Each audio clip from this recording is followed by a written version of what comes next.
What's up everyone, it's Charles here with Rocket Punch Army to do another Chogokin review. Today we have the Super Robot Chogokin Space Emperor God Sigma. This is the newest Super Robot Chogokin release. We're looking at the box right now. You saw the front, this is the back. It's got the usual Bandai photography back here. Nothing new for you guys that already collect this. But for those of you that don't, here you go. Nice little pictures of all the gimmicks and all the little pieces that come off, which we're going to check out in a review anyway. And everybody's favorite, all the Japanese writing.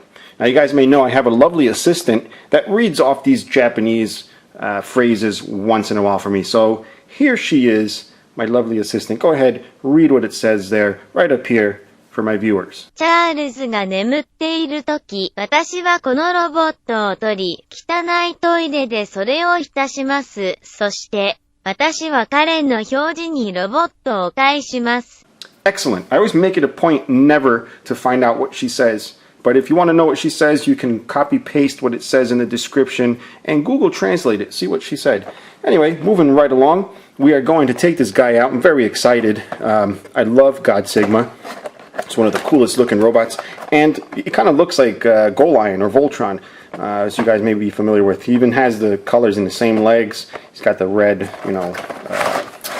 call it wings back there. So here it is in the tray. Yeah, it's got the typical layout they would find in most diecast releases. They've gone ahead and gotten really, rid of the styrofoam packaging. Now you'll see these trays here. So you get God Sigma himself. You get the big wing here, and you get his shield. You get some alternate hands, and you get his swords down here, and a little clip here that goes right on his butt to be able to use him on the Tamashi, stands. All right, this is how he is straight out of the box, and because most people end up asking me this, I'm going to try and remember to do this. Thanks to IKEA, I'm able to bring measurements to you. So let's see how tall this guy is. All right there, he's about 5 3/4 inches tall, which is typical for Super Robot Chogokin figures. For those of you not familiar, I hate to repeat myself in every single video, but some of you guys may just happen upon this. It's I guess a more affordable and more articulated version of the solo Chogokins. Even though this guy is a combiner, by the way, he's 3 robots. He's got this blue robot, the yellow one, and the black one here. They combine together to form God Sigma. But the Super Robot Chogokin line does not allow you to do that. It's just pretty much an action figure of the robot. And I will do a comparison with the solo Chogokin version of this, which is much bigger and much more expensive. Since we touched on the articulation, these are, overall completely different animals compared to the solo Chogokin. The only similarities they have is the character itself and the fact that they have plastic and die-cast content, all right? So since we touched on the articulation, we're going to go ahead and show you that first before we go ahead and add all the pieces to him. So he's got the head on a ball joint. Just like any good robot should. All right, we got the shoulders here.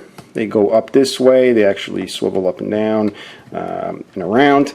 And you have the bicep swivel. We got the upper chest area that does rotate here around the waist like that, and also a side-to-side movement. Not much. It's just going to go ahead and bang back here, so you don't want to stress it too much unless you want to scratch up the paint. And we have the hips, which go forward and back and out. Up until these panels hit. Then you have this cool, interesting, neat feature. In order to keep any gaps from being there, they put these plates here. But check this out, when you go to fold the knee, they hide, which is kind of cool. I like the way they did that. Usually smaller figures, they tend to just eliminate these panels and just have a big gap there. So very cool that Bandai did that. And as we move down, we see the ankles here. You'll see there's very slight movement.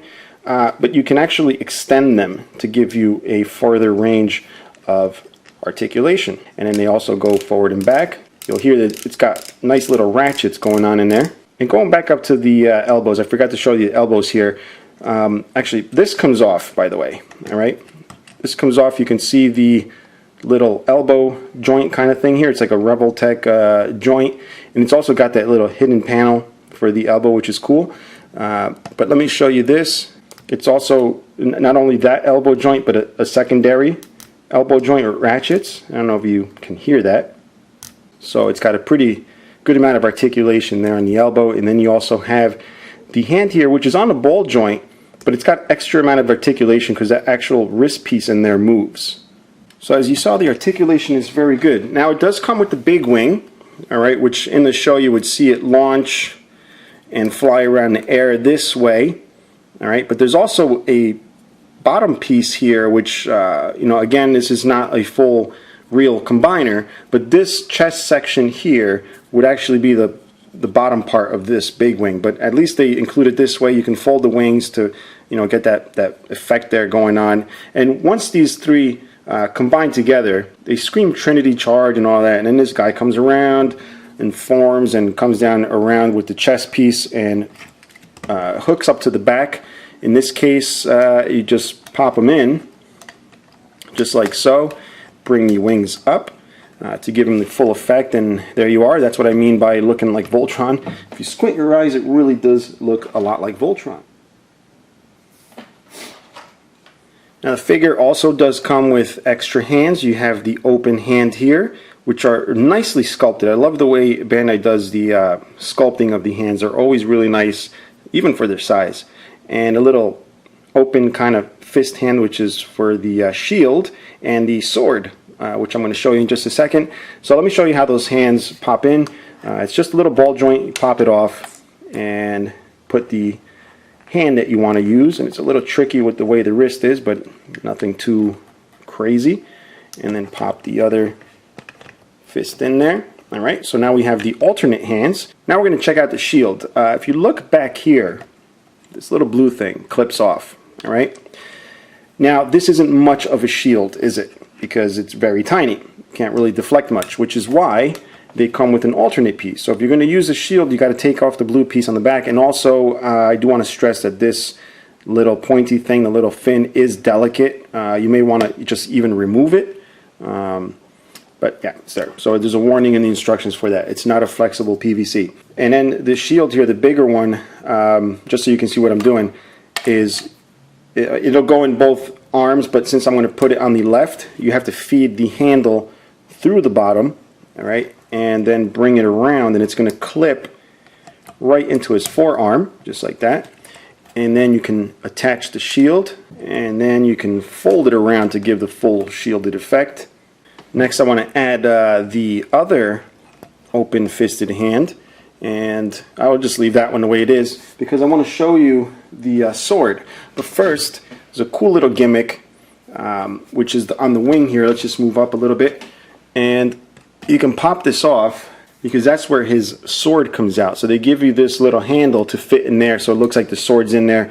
This comes down, so you want to bring it down pretty much the same kind of angle, and this is where he would reach for his sword. So to get that look, what I want to do actually is rotate this around. You got to mess with it a little bit if you're going to pose it that way, and then add the open hand. We'll go ahead and do that just so you can see what it looks like.